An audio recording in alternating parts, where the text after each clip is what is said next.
James Bogue here, Yoga Top 40, next entry, Faith, sung by George Michael in the 1980s, I believe. You gotta have faith, he said. You gotta have faith. This is a yogic line. You gotta have faith. Now, faith, when we hear this English word, or the equivalent in many modern languages, it may connote believing in something. It may connote organized religion, for example. It may connote trust. But the Sanskrit word that you have to have for yoga, this is the first quality that is mentioned as being essential for a yoga practitioner in the Yoga Sūtra, is śraddhā.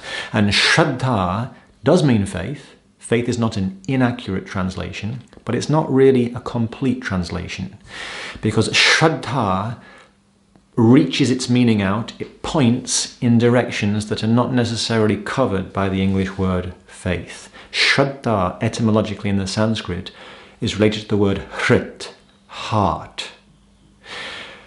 Śraddhā is that type of faith, that type of self-trust, that type of self-confidence that comes from being heartful, that comes from the type of action in the lived, felt, experienced arena of our own actions, in which our mind and our guts and our heart all align.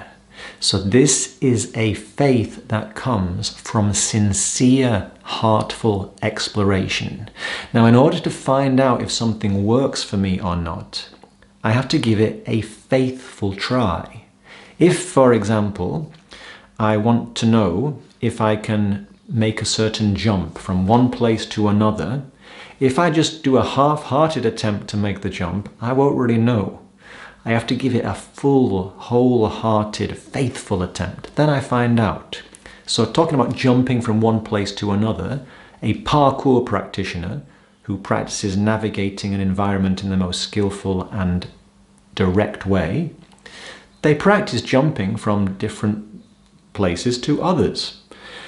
And through regular diligent practice, they start to gain some degree of assurance and mastery of how they can propel their body through space and move from one place to another through the air and land it securely. They don't do this by having a blind faith, because I saw somebody jump from one building to another on YouTube, so I'll do it. No. A skilled parkour practitioner starts jumping from one place to another place on the ground, and they start, and they start to gain some proficiency, some familiarity, some mastery over how they can propel their own body. So then when they move to a height and they have to jump from one high place to another, they've already built that self-trust. They know, this type of jump, I can do it. So it's not a blind faith. It's not believing in something because somebody's told me. It is a coming to trust myself from my own heartful, faithful exploration in the arena of my own life.